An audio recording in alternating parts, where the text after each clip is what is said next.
RTDC chairman Dharmendra Rathore का टोंक दौरा। कांग्रेसी पार्षदों और कार्यकर्ताओं ने सुनाई पीड़ा। शहर में पेयजल, सड़क से लेकर मूलभूत समस्याओं तक की शिकायत। नगर परिषद में भ्रष्टाचार के लगाए खुलकर आरोप। कार्यकर्ताओं की समस्या समाधान करवाने का किया वादा। आरटीडीसी चेयरमैन धर्मेंद्र राठौर आज टोंक दौरे पर रहे। इस दौरान सर्किट हाउस में कांग्रेसियों ने जोरदार स्वागत किया। इसके बाद राठौर ने जिला कलेक्टर से अधिकारियों के साथ बैठक कर जिले में सरकारी योजनाओं की समीक्षा की। वहीं मीडिया से बातचीत करते हुए राठौर ने मुख्यमंत्री गहलोत के महंगाई राहत कैंपों की जमकर तारीफ की और कहा कि आमजन को सीधा लाभ मिल रहा है। साथ ही राजस्थान के कई जिलों में आरटीडीसी की बदहाल होटल्स और पर्यटन की संभावनाओं को लेकर किए जा रहे कार्यों की जानकारी दी। साथ ही टोंक जिले में विश्व प्रसिद्ध सुनहरी कोठी, हाथी भाटा, बीसलपुर बांध, टोडा राय सिंह की बावड़ियों और हवेलियों सहित अन्य पर्यटन स्थलों की संभावनाओं पर चर्चा की। इस दौरान मीडिया से बातचीत करते हुए राठौर ने कहा कि जल्द ही राजस्थान में आरटीडीसी की बदहाल होटलों की तस्वीर बदलने की बात कही और कहा कि यहां पर पर्यटकों को लेकर जल्द शुरुआत होगी। साथ ही सीएम गहलोत और पायलट के बीच चल रहे सियासी द्वंद्व के सवालों को टालते हुए नजर आए। हालांकि सीएम गहलोत द्वारा बीते दिनों सचिन पायलट को लेकर दिए सरकार गिराने वाले बयानों का समर्थन करते हुए कहा कि जब सीएम साहब ने ही कह दिया तो उसमें कोई गुंजाइश हो ही नहीं सकती। वहीं इस दौरान नगर परिषद के पार्षदों और कांग्रेसी कार्यकर्ताओं द्वारा राठौर से भ्रष्टाचार को लेकर शिकायतें की गईं। कहा कि टोंक नगर परिषद में भ्रष्टाचार चरम पर है, कोई कार्रवाई नहीं हो रही है। इस पर राठौर ने लिखित में शिकायत देने की बात कही और उस पर कार्रवाई करवाने का वादा किया। वहीं इसके बाद राठौर ने सुनहरी कोठी का दौरा कर उसे निहारा और उसकी जमकर तारीफ की। सीधे तौर पे उन गृहिणियों का फीडबैक यहाँ के विधानसभा क्षेत्र के लिए नहीं। देखिए सर, महंगाई राहत शिविर के बारे में सारे लोग, मैं तो कह रहा हूँ कांग्रेस के ही नहीं, बीजेपी के लोग भी तारीफ कर रहे हैं कि भाई ये काम बहुत अच्छा हो। और 500 रुपए का जो सिलेंडर किया है, ये सीधे तौर पे उन गृहिणियों को मतलब एक तरह से लाभ पहुंचा है।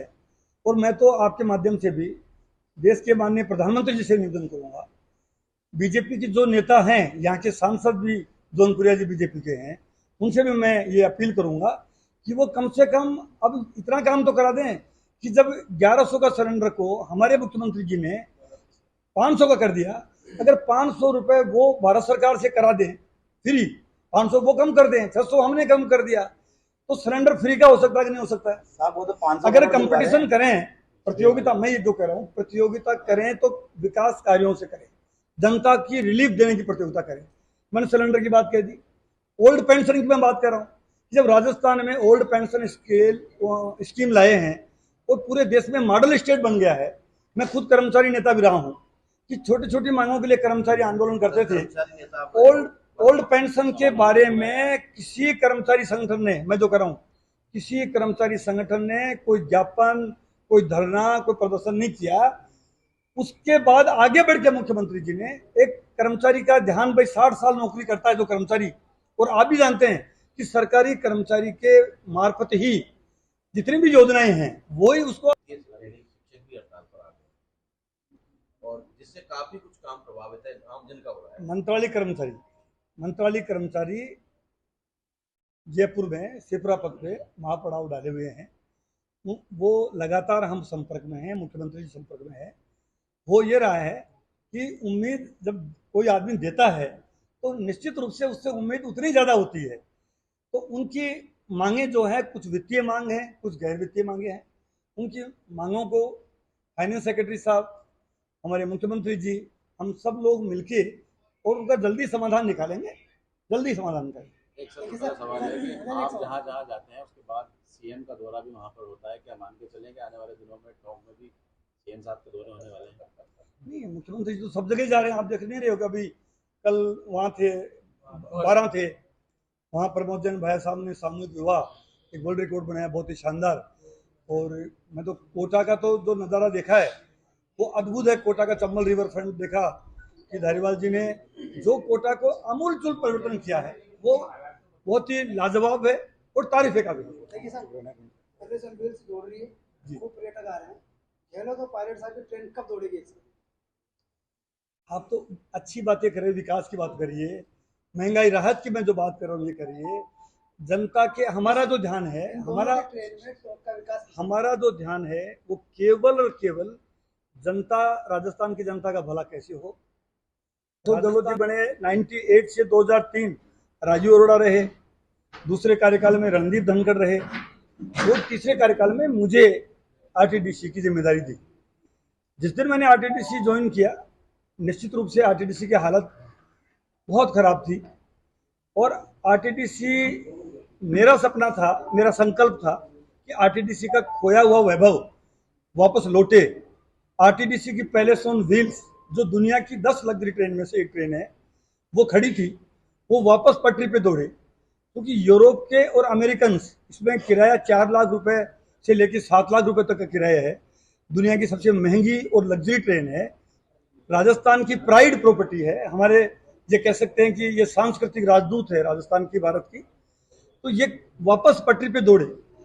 आरटीडीसी की सारी होटलें जो एक जमाने में, जयपुर में आप आए हो तो गणगौर, जयपुर की तीज, जोधपुर की घूमर, बीकानेर की ढोलामारू, सवाई माधोपुर की झूमर बावड़ी, इवन आपका देवली का जो मीडियम मैं अभी देख के आया हूँ, कोटा की चंबल, तो जितनी भी राजस्थान में होटलें, 74 होटल आरटीडीसी के थे, जो बहुत शानदार लोकेशन पे थे और बहुत अच्छे चल रहे थे।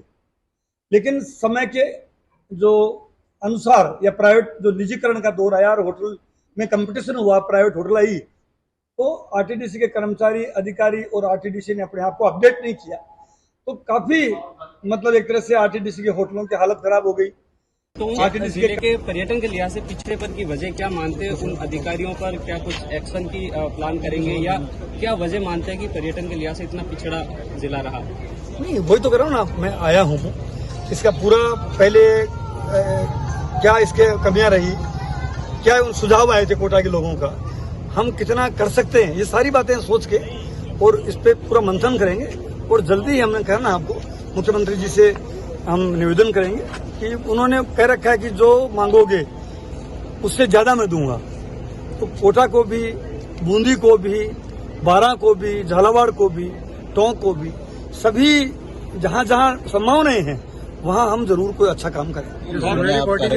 पार्षदों ने मुलाकात की है, उन्होंने कहा है कि पानी और बिजली की समस्या को किस तरह देखते हैं। हाँ, मैं जरूर ध्यान में लाऊंगा माननीय मुख्यमंत्री जी के, और जो भी समस्या, जैसे पानी की समस्या है, गर्मी भी आ रही है, पानी का बिल्कुल होना चाहिए। पानी की समस्या में हमारे मंत्री हैं डॉक्टर महेश जोशी साहब, उनसे भी निवेदन करूंगा। तो इन जो भी कार्यकर्ताओं ने समस्याएं बताई है, उन समस्याओं का जल्द ही समाधान करवाएं। सर, सुनहरी पार्टी के लिए क्या कर रहे हैं? बात कर दे। धन्यवाद धन्यवाद धन्यवाद। सुन, बता दिया था मैं, सुनहरी कोठी के लिए जो भी मैंने देखी है, इसकी सुनहरी कोठी की हालत देखी है, इसके लिए